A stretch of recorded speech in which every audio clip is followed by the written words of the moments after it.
दोस्तों नमस्कार। आपका इस कहानी में स्वागत है।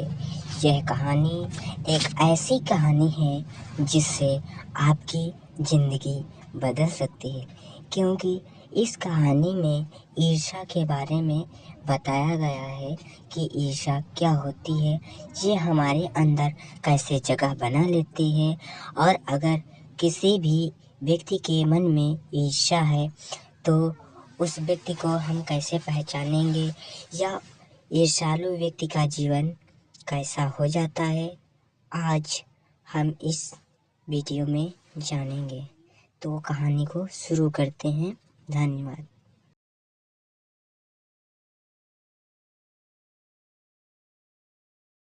मेरे घर के दाहिने एक वकील रहते थे जो खाने पीने में अच्छे हैं, दोस्तों को खूब खिलाते और सभा सोसाइटी में भी काफ़ी भाग लेते हैं। बाल बच्चों से भरा पूरा परिवार, नौकर भी सुखद देने वाले और पत्नी भी अत्यंत मृदुभाषिणी। भला एक सुखी मनुष्य को और क्या चाहिए, मगर वे सुखी नहीं हैं। उनके भीतर कौन सा दाग है, इसे मैं भली भांति जानता हूँ।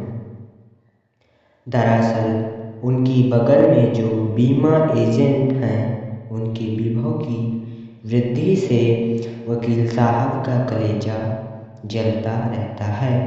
वकील साहब को भगवान ने जो कुछ दे रखा है वह उनके लिए काफ़ी नहीं दिखता। वे इस चिंता में भुने जा रहे हैं कि काश एजेंट की मोटर, उसकी मासिक आय और उसकी तड़क भड़क मेरी भी हुई होती। ईर्ष्या का यही अनोखा वरदान है। जिस मनुष्य के हृदय में ईर्ष्या घर बना लेती है, वह उस चीज़ों से आनंद नहीं उठाता जो उसके पास मौजूद हैं, बल्कि उन वस्तुओं से दुख उठाता है जो दूसरों के पास हैं। वह अपनी तुलना दूसरों के साथ करता है और इस तुलना में अपने पक्ष के सभी अभाव उसके हृदय पर दंश मारते रहते हैं। दंश के इस दाग को भोगना कोई अच्छी बात नहीं है, मगर ईर्ष्यालु मनुष्य करे भी तो क्या करे। आदत से लाचार होकर उसे यह वेदना भोगनी पड़ती है। एक उपवन को पाकर भगवान को धन्यवाद देते हुए उनका आनंद नहीं लेना और बराबर इस चिंता में निमग्न रहना कि इससे भी बड़ा उपवन क्यों नहीं मिला। एक ऐसा दोष जिससे ईर्ष्यालु व्यक्ति का चरित्र भी भयंकर हो उठता है। अपने अभाव पर दिन रात सोचते सोचते वह सृष्टि की पूरी प्रक्रिया को भूलकर विनाश में लग जाता है और अपनी उन्नति के लिए विद्यमान करना छोड़कर वह दूसरों को हानि पहुंचाने को ही अपना श्रेष्ठ कर्तव्य समझने लगता है। ईर्ष्या की बड़ी बेटी का नाम निंदा है। जो व्यक्ति ईर्ष्यालु होता है वही व्यक्ति बुरे किस्म का निंदक भी होता है। दूसरों की निंदा इसलिए करता है कि इस प्रकार दूसरे लोग अथवा मित्रों की आंखों से गिर जाएंगे और तब जो स्थान रिक्त होगा उस पर मैं अनायास ही बैठा दिया जाऊंगा। मगर ऐसा न आज तक हुआ है और न आगे होगा। दूसरों को गिराने की कोशिश तो अपने को बढ़ाने की कोशिश नहीं कही जा सकती। एक बात और है, इस संसार में कोई भी मनुष्य निंदा से नहीं गिरता। उसके पतन का कारण अपने ही भीतर के सद्गुणों का ह्रास होता है। इसी प्रकार कोई भी मनुष्य दूसरों की निंदा करने से अपनी उन्नति नहीं कर पाता।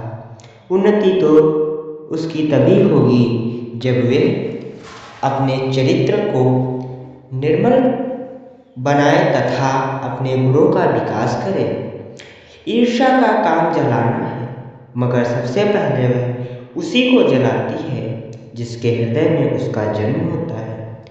आप भी ऐसे बहुत लोग को जानते होंगे जो ईर्ष्या का द्वेष की साकार मूर्ति हैं और जो बराबर इस फिक्र में लगे रहते हैं कि कहाँ सुनने वाला मिले और अपने दिल का गुब्बार निकालने का मौका मिले।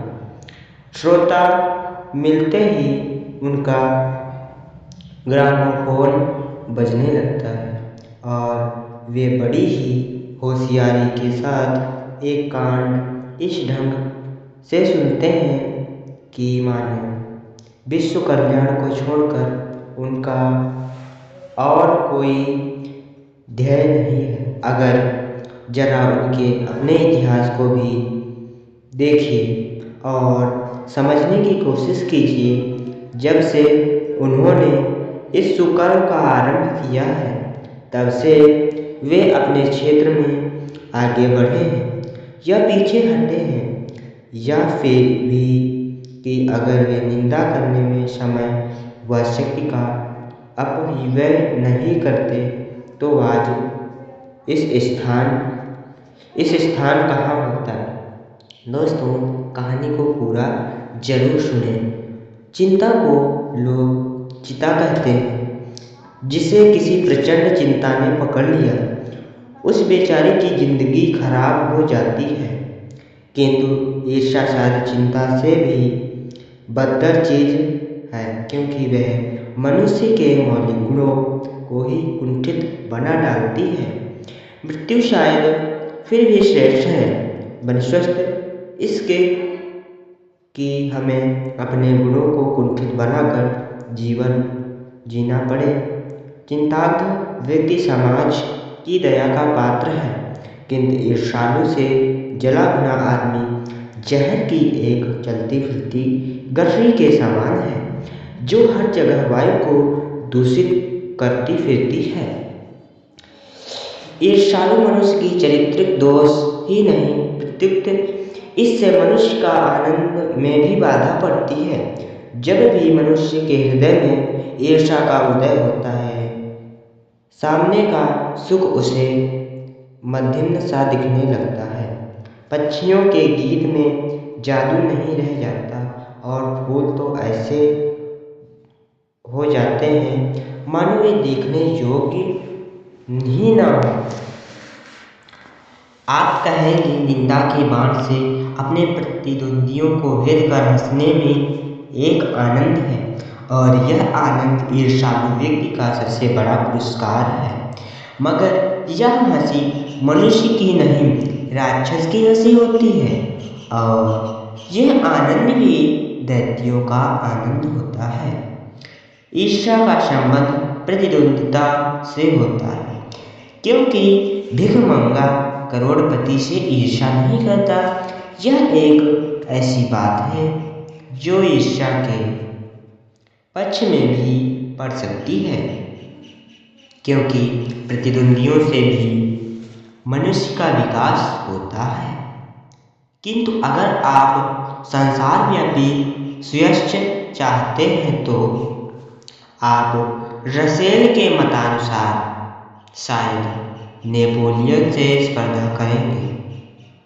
मगर याद रखिए कि नेपोलियन भी सीजर से स्पर्धा करता था, और सीजर सिकंदर से तथा सिकंदर हरकुलिस से। जिस हरकुलिस के बारे में इतिहासकारों का यह मत है कि वह कभी पैदा ही नहीं हुआ। ईर्ष्या का एक पक्ष सचमुच ही लाभदायक हो सकता है, जिसे अधीन हर आदमी, हर जाति और हर दल अपने को अपने प्रतिद्वंदियों का समकक्ष बनाना चाहता है। किंतु यह तभी संभव है जब कि ईर्ष्या से जो प्रेरणा आती है वह रचनात्मक हो। अक्सर तो ऐसा ही होता है कि ईर्ष्यालु व्यक्ति यह महसूस करता है कि कोई चीज़ है जो उसके भीतर नहीं, कोई वस्तु है जो दूसरों के पास है, किंतु वह यह नहीं समझ पाता है कि इस वस्तु को कैसे प्राप्त करना चाहिए। गुस्से में आकर वह अपने किसी पड़ोसी, मित्र या समकालीन व्यक्ति को अपने से श्रेष्ठ मानकर उससे चलने लगता है, जबकि ये लोग भी अपने आप शायद वैसे ही असंतुष्ट हों। आपने यही देखा होगा कि शरीफ लोग यह सोचते हुए अपना सिर खुजलाया करते हैं कि फला आदमी मुझसे जलता है, मैंने तो उनका कुछ नहीं बिगाड़ा, और अमुक व्यक्ति इस कदर मेरी निंदा में क्यों लगा हुआ है। सच तो यह है कि मैंने सबसे अधिक भलाई की है। ये सोचते मैं तो साफ पाक हूँ, मुझ में किसी व्यक्ति के लिए दुर्भावना नहीं, बल्कि अपने दुश्मनों की भलाई में मैंने सोचा, फिर ये लोग मेरे पीछे क्यों पड़े हुए हैं। मुझ में कौन सा वह ऐब जिसे दूर करके मैं दोस्तों को चुप कर सकता हूँ। ईश्वर चंद्र विद्यासागर जब इस तजुर्बे से होकर गुजरे, तब उन्होंने एक सूत्र कहा, तुम्हारी निंदा वही करेगा जिसकी तुमने भलाई की है। तुम्हारी निंदा वही करेगा जिसकी तुमने भलाई की। और नाथसी जब इस कुचे से होकर निकला, तब उसने जोरों का एक ठहाका लगाया और कहा, यार ये तो बाजार की मक्खियाँ हैं जो अकारण हमारे चारों ओर भिनभिनाया करती हैं।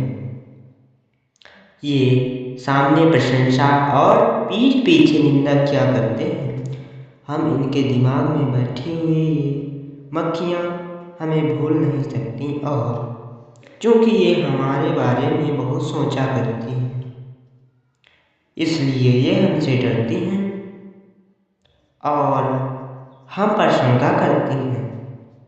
ये मक्खियाँ हमें सजा देती हैं, हमारे सद्गुणों के लिए ये ऐब तो माफ़ कर देगी, क्योंकि बड़ों के ऐब को माफ़ करने की शान, जिस शान का स्वाद लेने के लिए ये मक्खियाँ तरस रही हैं, जिसका चरित्र उन्नत है, जिनका हृदय निर्मल और विशाल है, वह कहते हैं, इन बेचारों की बातों से क्या छलना, ये तो खुद ही छोटे हैं, मगर जिनका दिल छोटा और सृष्टि संकीर्ण है, वे मानते हैं कि जितनी भी बड़ी हस्तियां हैं उनकी निंदा ही ठीक है। और जब हम उनके प्रति उदारता और भलमनसाहत का बर्ताव करते हैं, तब भी यही समझते हैं कि हम उनसे घृणा कर रहे हैं, और हम चाहे उनका जितना उपकार करें, बदले में हमें उपकार ही मिलेगा। दरअसल हम जो उनकी निंदा का जवाब न देकर चुप्पी साधे रहते हैं, उसे भी वे हमारा अहंकार समझते हैं। खुशी तो उन्हें तभी हो सकती है जब हम उनके धरातल पर उतरकर उनके छोटेपन के भागीदार बन जाएं। सारे अनुभवों को निचोड़कर नीत्शे ने एक दूसरा सूत्र कहा, आदमी में जो गुण महान समझे जाते हैं, उन्हीं के चलते लोग उससे जलते हैं। आदमी में जो गुण महान समझे जाते हैं, उन्हीं के चलते लोग उससे जलते हैं। तो ईर्ष्यालु लोगों से बचने का क्या उपाय। नीत्शे कहता है कि बाजार की मक्खियों को छोड़कर एकांत की ओर भागो। जो कुछ भी अमर तथा महान है, उसकी रचना और निर्माण बाजार तथा सुयच्छ से दूर रहकर किया जाता है। जो लोग नए मूल्यों का निर्माण करने वाले हैं, वे बाजारों में नहीं बसते, शोहरत के पास भी नहीं रहते। जहाँ बाजार की मक्खियाँ नहीं भिनकती, वह जगह एकांत है। यह तो हुआ ईर्ष्यालु लोगों से बचने का उपाय, किंतु ईर्ष्या से आदमी कैसे बच सकता है? यह तो हुआ ईर्ष्यालु लोगों से बचने का उपाय, किंतु ईर्ष्यालु से आदमी कैसे बच सकता है? ईर्ष्या से बचने का उपाय मानसिक अनुशासन है। जो व्यक्ति ईर्ष्यालु स्वभाव का है, उसे फालतू बातों के बारे में सोचने की आदत छोड़ देनी चाहिए। उसे यह भी पता लगाना चाहिए जिस अभाव के कारण वह ईर्ष्यालु बन गया है, उसकी पूर्ति का रचनात्मक तरीका क्या है। जिस दिन उसके भीतर यह जिज्ञासा जागेगी, उस दिन से वह ईर्ष्या करना कम कर देगा। तो दोस्तों, हमारी कहानी आपको कैसी लगी? इस कहानी में अगर आपको कोई भी सीख मिली हो, क्योंकि ईर्ष्या वह चीज़ होती है जो हमें दुख के अलावा और कुछ नहीं देती है। अगर इस कहानी से आपको कोई सीख मिली हो तो वीडियो को लाइक करके और चैनल को सब्सक्राइब कर देना और कमेंट में अपनी राय ज़रूर बताना। धन्यवाद। मिलते हैं नेक्स्ट वीडियो में।